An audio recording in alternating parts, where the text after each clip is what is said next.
What's up, fam? It's your boy Kirk Nugent, and we're back with another episode of How It All Works Academy Ecamm Edition. I know I said we would be able to do scenes and overlays in 2 videos, but it's just not going to happen. That 25-minute video yesterday is not going to work for anybody. So I'm going to break this down even further. Today we're going to go over overlays. Then tomorrow we're going to build out scenes and overlays. All right. So let's dive in. All right. Let's dive in. We are going to take a look at all of the different functions and features for overlays first, and then we're going to dive into some scenarios. So this is our overlay screen. We're going to be hanging out down here for the day. We have stuff that is in all scenes, and that kind of is self-explanatory. It doesn't matter what scene you're in, these overlays are present. Then you have stuff that's in the current scene. So right now we're in this camera scene right now, and these are the things that are in the current scene, and those are the things that are present. And then there's things that are in the background. And again, you have these that you can lock, in terms of locking them in place so that they cannot be moved accidentally. And then you also have the eye, which turns them on and turns them off. Let's show that real quick. So this is a comment that I had from my show this past week. I'm going to just show that real quick, and you see how that comes in. And I can actually hit the pencil on that. It comes in as a text overlay. Comments come in as a text overlay, and so you're seeing that text overlay is there. It has some options to it. I can change fonts, all that stuff, but you can see it says fly in auto. That's what I have selected for this overlay. I can fly in, and when I say auto, what it means is that if I place it on the screen closer to the right side of the screen, it'll fly in from the right. If I place it closer to the left side, it'll fly in from the left. And so that kind of gives you a little bit of an idea of what to do there. Also, you have it come on the bottom as a ticker. So you could have your comments come in like that as well. But giving you a little bit of an idea of what you can do with your comments as well. So we click save on that. We can actually turn that comment off by hitting the line, and then turn it back on to have it come back in by hitting that again. Now, comments usually come into this screen, and we have a whole video that's going to touch on comments and going live and some of the things that are going there. So look out for that one. But right now we're just showing you overlays, and that's one of the overlays that's there. And overlays for your comments do come in both sections. So you'll see them in the overlay section, but you'll also see them in the comments section. You can select them there. So let's go through all these icons on the bottom. Of course, we can actually select an overlay and delete it. So we deleted that. I still have one that's in the current scene, so I'm going to save that one so that we can demonstrate it later. We're going to go through and create a couple of different things. So let's go into overlays. Now I'm going to disappear for a second, but that's okay.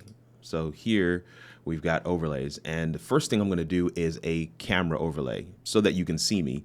Here in the bottom it says new camera overlay. I'm just going to select this guy, and here you have now a camera overlay, and so I can size it wherever I want. I can take the camera overlays, to be clear. Remember, I haven't selected any of these kinds of scenes: camera scene, screen share, or video file scenes. I haven't selected any of those. I'm just building out a scene on a blank canvas, and you can do that. And in fact, that's how I recommend you build out your scenes. We're going to go through a couple different scenarios in this video, so buckle up. So I'm here in the corner, and again, you have the option of hitting the pencil. You can select which camera is in this camera overlay. So I could very well select my side camera. I think that's the Blackmagic design. So I could select that camera and have it sitting there. I could select the BTS camera, which is the USB webcam. So I could have that sitting there. But I will probably just stick with the Camlink 4K because that's where you guys can see me. I can also hit the pencil again and decide if it's going to be classic, wide, square, round, tall, doesn't matter. Or I can just put it on custom, which is actually one of my favorites, because then I can move it around in whatever way I want. So I'm actually going to leave it like this. So here I've got my camera overlay, and you'll see here in the current scene that this is in the scene in the current scene. I don't have this set to all scenes. So if I put it in all scenes, you'll see what happens there. I'm going to take that back out and put it into current scene. All right, so it's in current scene. What that means is if I move to another scene, let's go back to our camera scene here. That is no longer here. You see, that's no longer here. But if I go back to my overlays and put this in the all scenes section of overlays and go back, you see that other camera is there. It's like, hey, I'm on top. So you're kind of getting a feel and a sense for what that looks like in a practical sense for some of these options that we have set up for ourselves. Okay, that's a camera overlay, and I wanted to get that done so that you can see me. So now let's do a graphic overlay. So let's click here to do a graphic overlay. I'm just going to pick the Convos and Collabs flyer, click open. Of course, that opens full screen, and you can no longer see me. Now, if I take the camera overlay and just pull it above the flyer, now you're seeing that the camera overlay is here. It's above the flyer. The other thing I can do is I can take the flyer itself and just scroll my wheel down a little bit, right? Scroll the wheel down to make it bigger or smaller, or you can grab a corner and do it that way as well. But I like to use the wheel. If it's not locked, you can use your scroll wheel on your mouse to be able to kind of control that a little bit, put it on screen where you want it. So that is a graphic overlay. And so your graphic overlays will come in whatever way. Let's add a logo. We add that in the same way by doing a new image overlay. So click on that and let's add the How It All Works logo. Here's one. Boom. So now this logo is here. This logo is here. So we want to move this to the corner. Let's make it a little smaller. We've got to get on to it and make it smaller. And again, for everybody that's watching, this is one of the reasons why that command tilde is so nice. But if you want to see what it looks like, just look over in the corner here in the program window. You can see it without the other things that are on top of the screen. So it kind of gives you a view of, oh, that's what I'm looking like. All right. So now I want to add the next thing that's next to this guy, or let me add the one that we did yesterday, the new countdown overlay. Let's go ahead and add a countdown overlay. And as I mentioned, you can do a countdown to a date time. You can do a clock. You can do a stopwatch. So many different things you can do here with this overlay. But I'm just going to add it to the scene just as it is. You can change the font, you can change the color, you can change the background, you can change the size. All of those things are there. I'm going to go ahead and add it to the scene. Now it adds very small. And again, we just use our scroll wheel to make it a little bit bigger.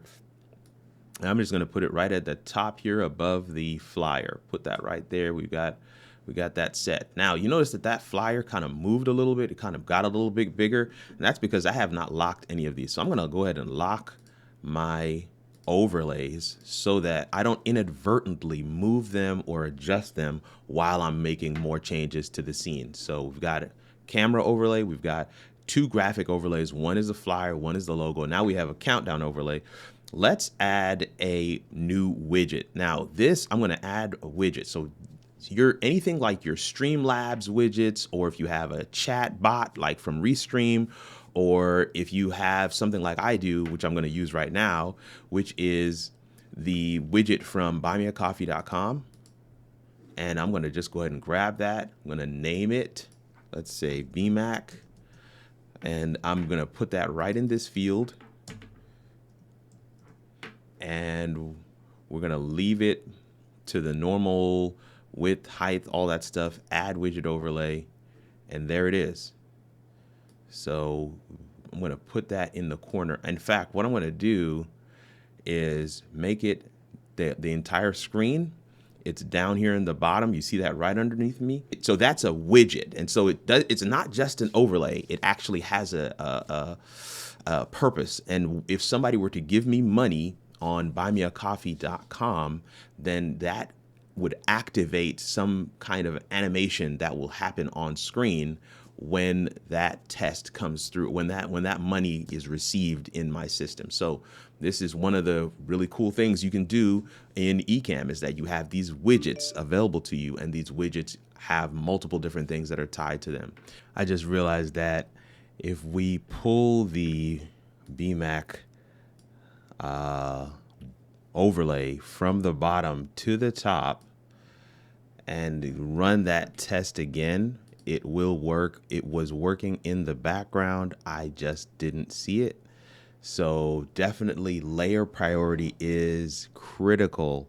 You want to make sure you know exactly where your layers are so that your there it is, so that your widgets will come out on top of different things. And especially with any widget that's going to actually have animation that's coming on screen, you want to make sure that it is as close to the top as it possibly can be, or at least know where that thing's going to animate and make sure that part of your screen is clear. So the other thing that we have in our list here is the animated overlay. You see that in the bottom. I'm going to click on that. And of course, you want to be able to have people subscribe. And I'm going to add a animated overlay that, helps me to do that call out live on screen. And so here it's asking me, do I want to play it full screen with audio, or do I want to add it as an animated overlay? And I'm going to tell you right now, you want to add it as an animated overlay, because when you play it full screen with audio, you don't have the controls as an overlay. You're actually more or less playing it like a video, and it'll be actually in the background of the scene. So I'm going to hit add animated overlay like this. And you see that that's a smaller size. Again, we hit our scroll wheel to have it drop into the corner the way we want it to. And then, of course, we do have the ability to say, what do you want it to do when it's done? We can say do nothing. We can say hide. So hide is probably the most common thing to do there, is just have it say hide.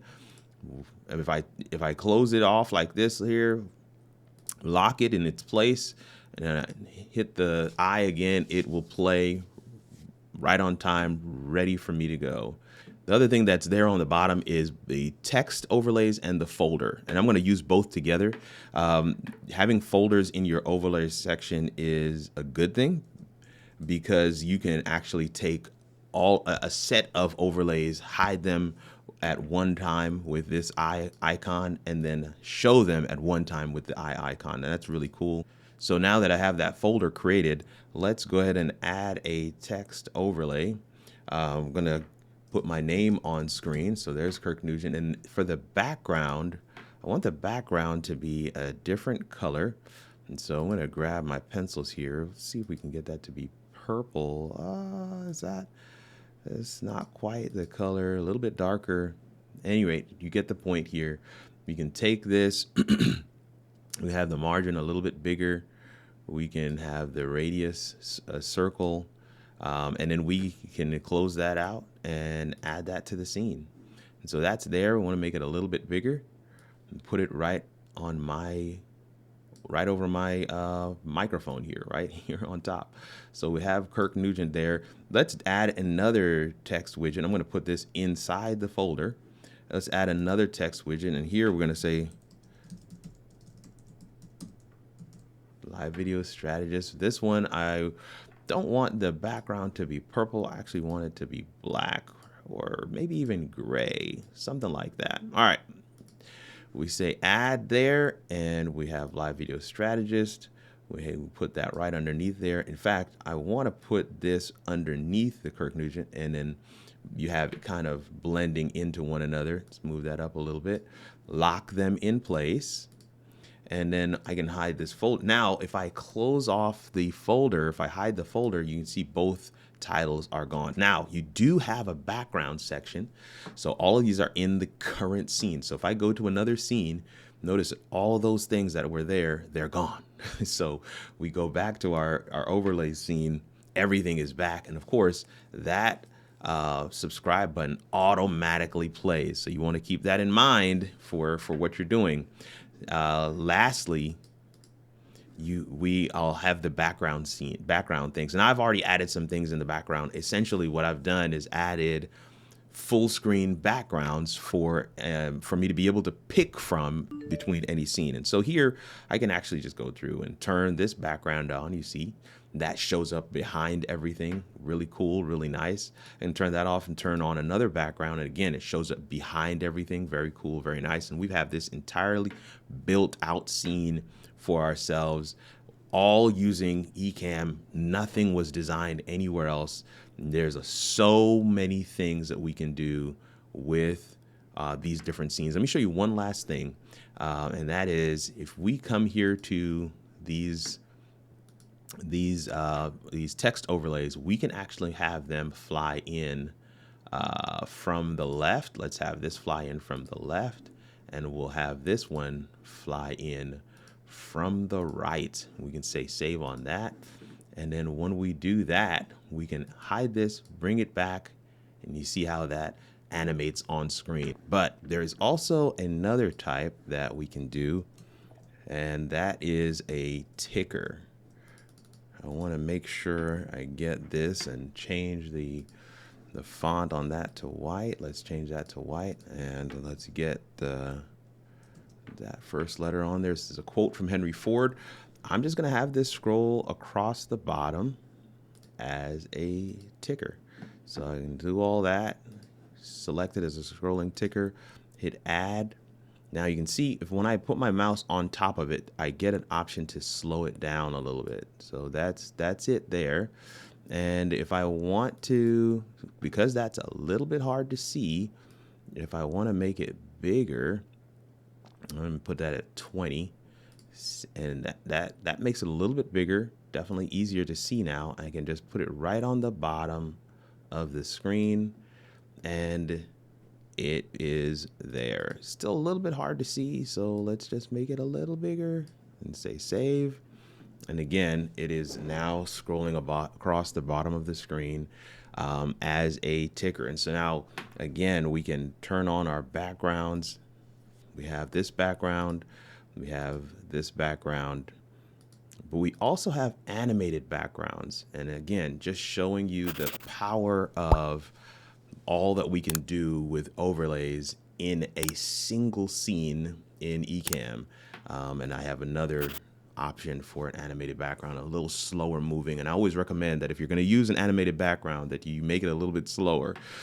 And so again, if we come out of this scene and then go back to that scene, everything comes on at that time. You know, we have our subscribe button, we have the two titles for me on screen, we've got the clock counting down, we've got the logo, we've got the flyer, we've got the buy me a coffee widget, we've got the ticker at the bottom. Everything is here. We've got our background that is animated as well, and we're rolling. Whew, a lot. There was a lot, right? I mean, and I could have done more. Honestly, I just wanted to give you an example of all the different things that you can do with an overlay. But we only did all of that in one scene. Tomorrow's video, we're going to actually start combining functions, features from both the scenes window and the overlays window to create an entire show. So you want to make sure you come back for that. But again, let me know in the comments, what are you going to do with these? How are you going to build out some of your scenes? Take screenshots, put them on social media, tag me. I would love to see them. It's your boy Kirk Nugent, the Geek Speaker Preacher, hoping that somewhere in the video today, we got you a little closer to figuring out how it all works. Take the journey with us and subscribe, and I'll see you in tomorrow's video. Later.